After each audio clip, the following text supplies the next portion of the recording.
what are we doing? Why are you doing that? We don't ever do that. Why you thought today was the day to do that?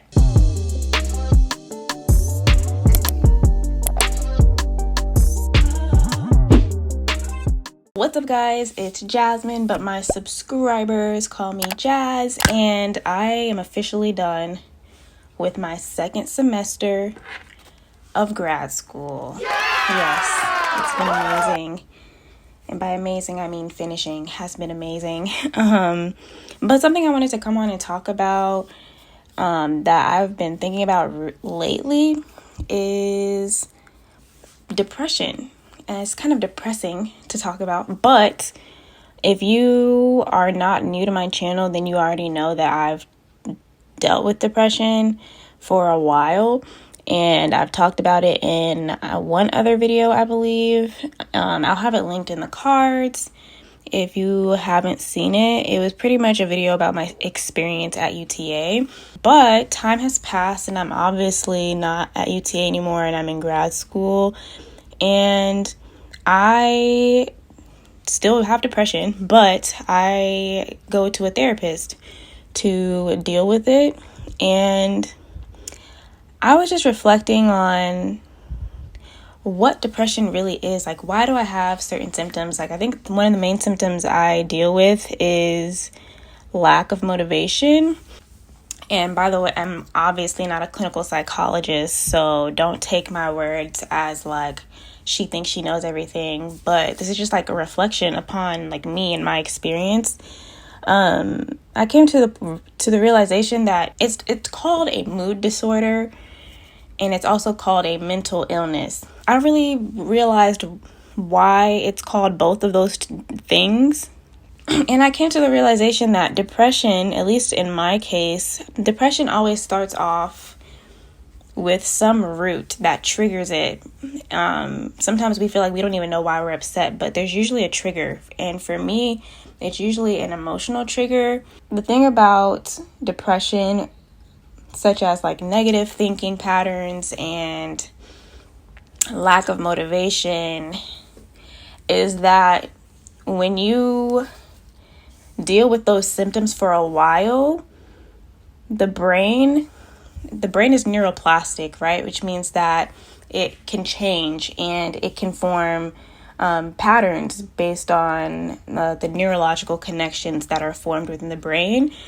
Yesterday I was thinking and I was like, you know what? Why do I still struggle with some things even when I don't feel bad? And I realized that depression can become a habit, and habits are hard to break. So even if you feel good, because your brain has been wired to either think negatively or you've been so used to not being motivated to do something that your brain has formed neurological connections that keep you in this mental loop of not feeling motivated, you still struggle with those things, even though you might not necessarily be going through the mood part of the depression. The mental part of the depression still lingers and it keeps you in this cycle of depression, and then you start to feel frustrated because you don't know why you feel that way, or you don't know why you're still struggling. At some point, even if you're not struggling with the mood part of your depression, now you have to focus on like, how can I break this habit that I've built over the past few years? That's hard. Like, mental habits, that's not easy, because eventually it just kind of becomes automated. Like, you don't consciously think in that way or behave in certain ways on purpose. It just becomes a part of how you function. So this is why you're seeing a video of me doing my makeup, because a part of my depression has become, I just get up, I throw some clothes on, and if I gotta go outside, I go do what I gotta do outside. I don't really put too much effort into like putting makeup on. I don't really focus on having the best outfit. I don't be out here in my pajamas or anything, but if it's a sweats and a t-shirt type of outfit, that's what we rocking with, you know what I mean? And those things that I have built habits of because of my depression, because of the mood part of my depression, have translated into me having kind of being stuck. Like, I have created quicksand for myself to where I feel okay, but now I realize I'm in quicksand because of the pattern, the habits I've built. I'm talking in circles, but now it's like I have to break habits now. It's not just go to a therapist or take medicine and you'll feel better. It's like the therapist can help you figure out ways to battle your symptoms. The medicine, if you have a chemical imbalance, can attempt to help fix that mental or that chemical imbalance, etc. But there's also a physical and mental aspect of it, of like going against your natural urges, which might be I feel really tired because I have a habit of staying in bed late. So now I gotta fight the fact that I feel tired and get up and do something with my day anyways. Or I don't ever usually feel like putting my makeup on because I just got detached from putting makeup on when I was feeling low about myself. So now I gotta fight through that and put makeup on. And I'm not explaining this as clearly as I want to, but like I said, I'm not a clinical psychologist. So reflecting on school and how that affects my schoolwork, when I think about how I'm not motivated sometimes, it's like, dang, like, do I not feel like I get a reward out of this? And sometimes the answer is no, because like, what reward do I get out of reading a 40-page chapter every week? Like, I like the information that I'm learning in these classes, but at the same time, it's like, why do I have to read a 40-page chapter? And why aren't you just, lecturing so that we can, I don't know. That's a whole different argument. But it's not like I don't feel like it's a rewarding experience, because I'm still learning information I'm interested in, and I chose to be in school. So it's not like anybody's forcing me. You know what I mean? So I clearly feel like it's rewarding in some aspect. But it's just the fact that I have been in a mental cycle of not feeling motivated. So it's hard to think in a way that helps me see the reward of doing it.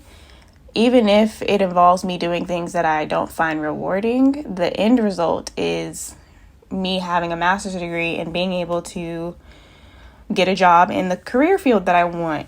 And then there's also, I guess, the habits I've built of, hey, work smarter, not harder. And by that I mean avoid my responsibilities at any cost. If I could get by without doing all the reading and still get good grades, I'm going to do it. Which makes it harder the further you get along, because sometimes you can't do that. And so now it gets to a point where I constantly feel like I'm forcing myself to do things. And I felt like if I'm forcing myself to do this, it must mean that I'm not meant to be doing it because I'm not happy. And that's not even the case. It's just the fact that I feel like I'm forcing myself to do this because I'm going against a mental habit that I've built as a result of my depression. And a lot of people, and me included, I got to a point where I was trying to force myself to do things where I was saying, I should just power through it, and motivation is overrated. I just need discipline, which is true, but not for everybody, especially when it comes to depression. If you have depression, discipline is useful, but if you ignore your emotions for the sake of being disciplined and you get your work done, what's there waiting for you after you are finished with your work? Your emotions. So you can't completely ignore the need for motivation altogether, because when you don't have motivation, sometimes it's rooted in something emotional. So if we always say, just push through it, motivation is not always going to be there, I feel like in the same breath, we should also be weary of why the motivation's not there and not ignore it just for the sake of getting work done, because work is not everything.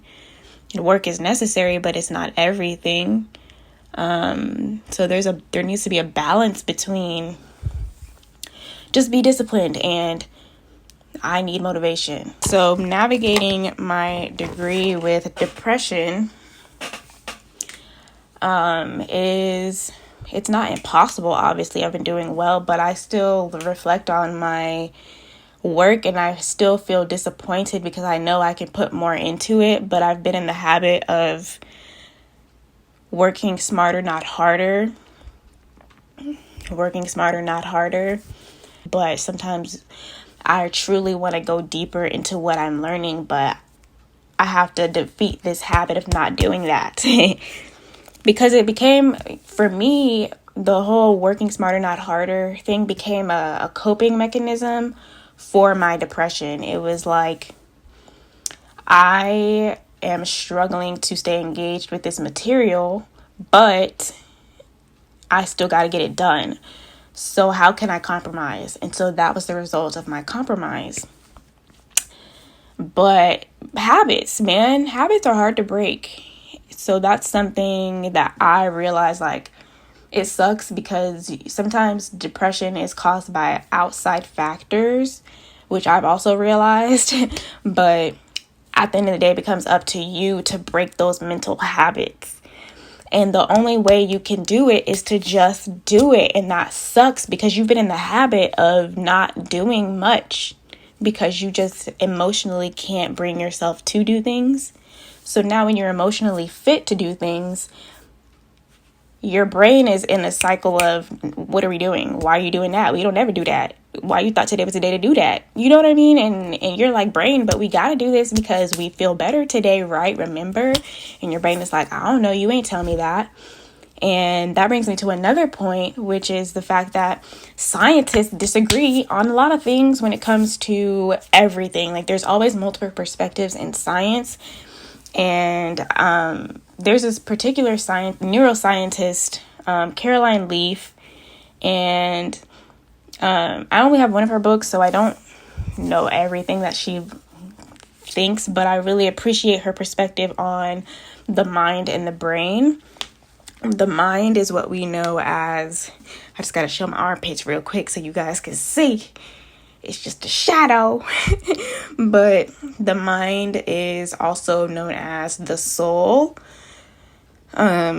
So the mind is, and I'm paraphrasing, and I'm not a clinical psychologist, so don't get offended if you disagree with what I'm saying. I'm just paraphrasing the perspective of one particular neuroscientist. Okay. But there's one perspective of, I guess, mental functioning, that says that the mind controls the brain, which I agree with. So, and by that, it just means the mind is like the mind is like the fingers, and the brain is like the keyboard to the body, right? The brain is known as the computer. So your mind is like the fingers that type on the keyboard to that computer, if that makes sense. The mind is the place where your mind, well, obviously your mind, your thoughts, your feelings, and your will. That's just where all of those things start, if that makes sense. That's where they originate, right? And based on how you feel and how you think, or what your desires or your will is, your brain responds to that. So if when I was depressed, was constantly feeling and thinking negatively, my brain responds by releasing certain hormones. If I'm very stressed mentally, overthinking about certain things, my brain responds to that stress because it's an input by releasing the hormones that are designed to deal with that. But the thing about the brain is that it's not designed to handle so much negativity. So we start to alter the function of our brain, and we start to build patterns within our brain, thought patterns that kind of keep us in this cycle of whatever we're in, whether that be you're in the cycle of addiction when it comes to something, or depression like me. You become like stuck in a cycle of that thinking pattern.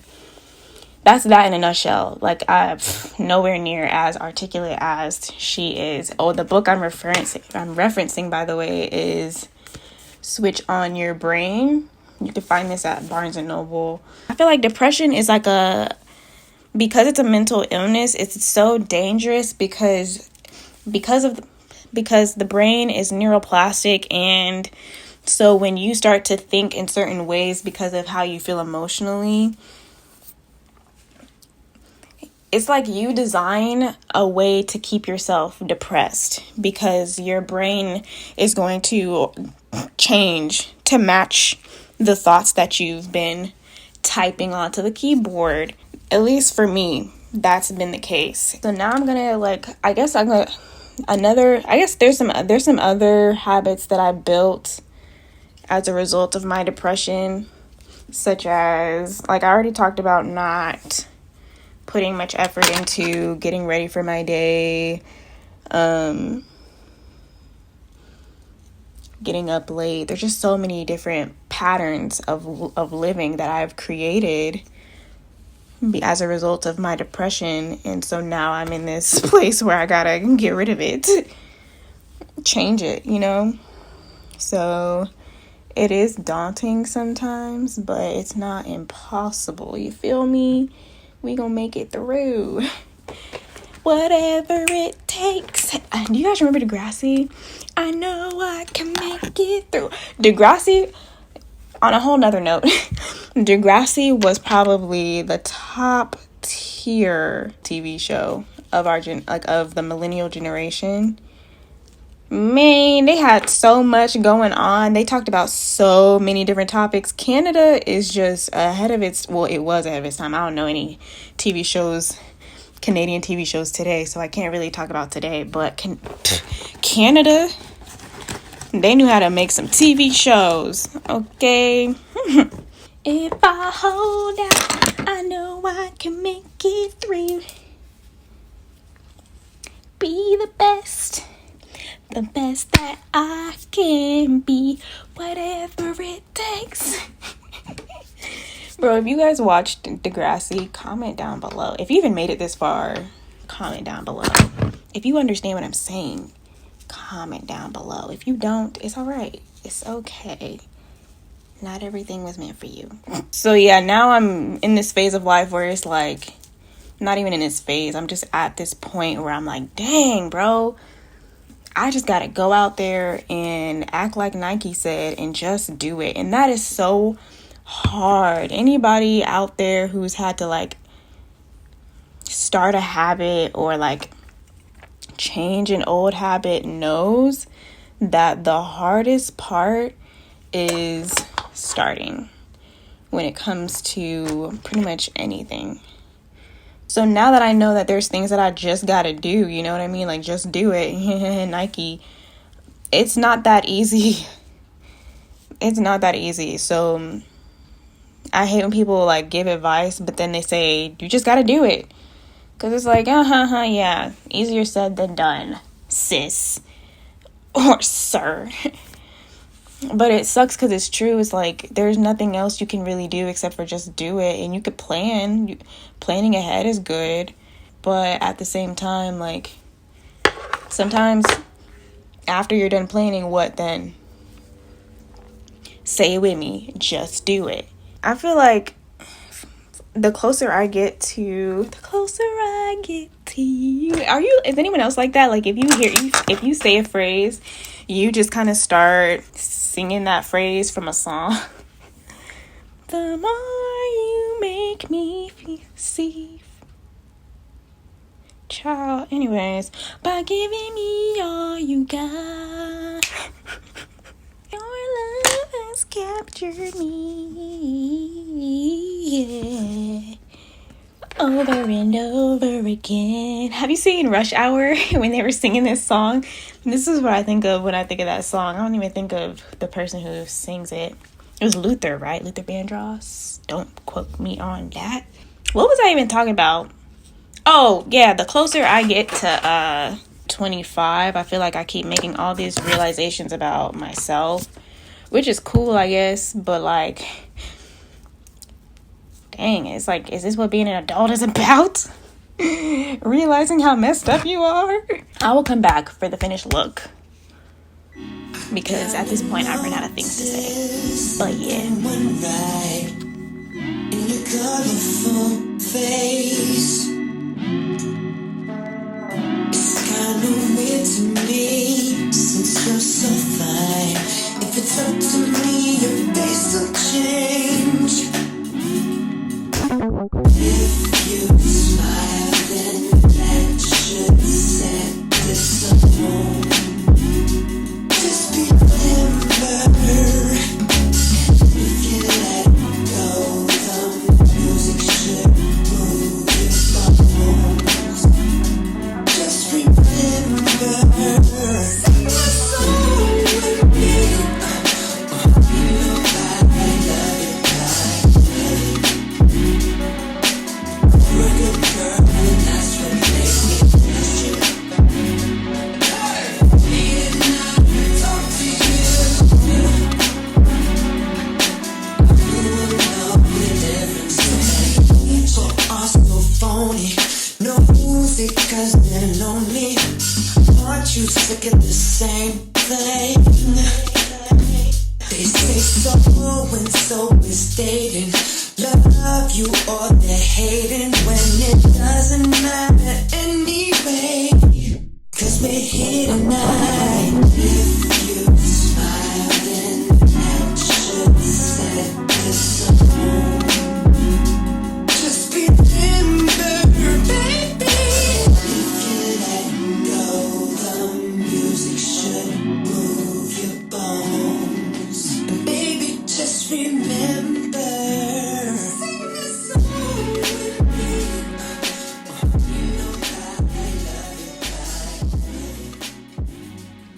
Okay, so this is the finished look. Something very simple. I was doing my makeup off camera and then I was like, why don't I just add it to the end?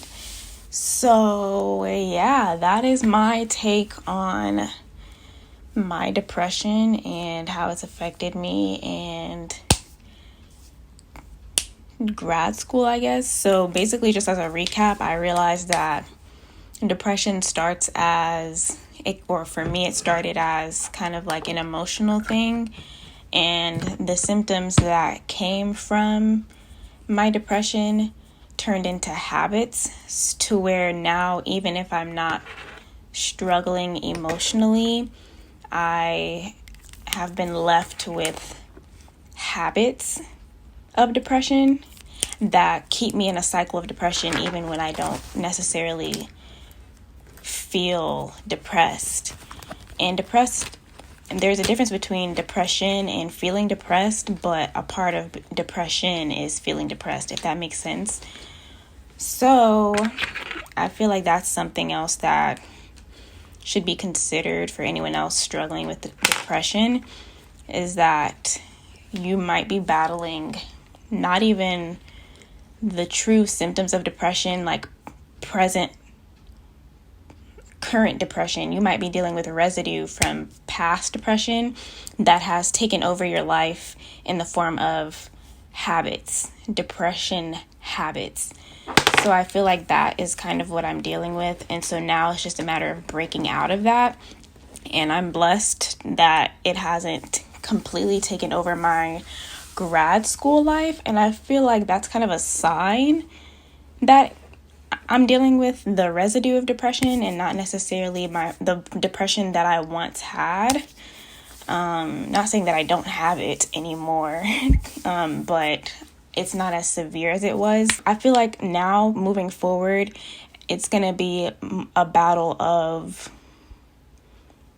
taking back your life from the habits that you've built. So like undoing all the habits you've made and since the brain is neuroplastic, making new habits and new thought patterns, which is going to require a lot of intention. And it's funny because that's the word I've been talking with my therapist about for like the past 2 years. It's just being more intentional about things. And now it kind of finally makes sense why I need it. Because this whole time I was like, I just need to be more intentional. I just need to be more disciplined. But I didn't really truly understand like why I needed it. Like I knew it was good to have, but I never truly understood why I needed it. But I feel like finally understanding why I need it is going to help me to break those depressive habits and do better in my other classes, because I still have 6 classes left, 5 regular classes. Well, really it's 2 regular classes, 3 electives, and then my internship. That's neither here nor there, but yeah, that was it for this video, guys. I just wanted to come on here. I didn't really know what to film. Also, please, y'all, shout out to Mark, shout out to Jay the dancer, shout out to my mom, shout out to my aunt, shout out to Kayla, shout out to, I think there's a woman named Courtney who's been commenting on my videos lately. Shout out to, I think it's Khalifa Face Game, something like that. I'm sorry, I probably butchered that. Shout out to, it has red in it. I be recognizing y'all, the people who comment on my channel the most. I really appreciate you guys and I recognize you guys. I'm in this weird phase where I don't really know what to post, because the type of content I want to make, I'm not there yet. Like, I'm not there in life yet. But I feel like the kind of content I want to post is what's popular. You know what I mean? Like, people out here posting their weekly vlogs with their extravagant lifestyles. That's been a trend. Like, the Black luxury vlogger lifestyle has been popping on YouTube. And then also clothing hauls and stuff like that. But I'm on a budget. And I'm not living that lifestyle. I'm living the I go to school, I go to sleep lifestyle. So I'm trying to figure out, and then I don't always have like advice type videos to make.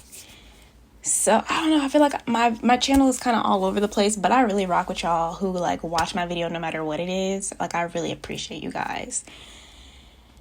I really do. But yeah, thank you guys so much for watching. If you have a video idea that you'd like to see from me, and if I like the video idea you give, I will certainly do it. It might not be immediately, but I'll do it. Stay tuned for my next video, whatever that will be. And I'll see you guys in my next video. Wait, did I say that? Did I say like and subscribe? Because duh, like and subscribe if you aren't already, and I'll see you guys next time. I'm gonna just end the video now.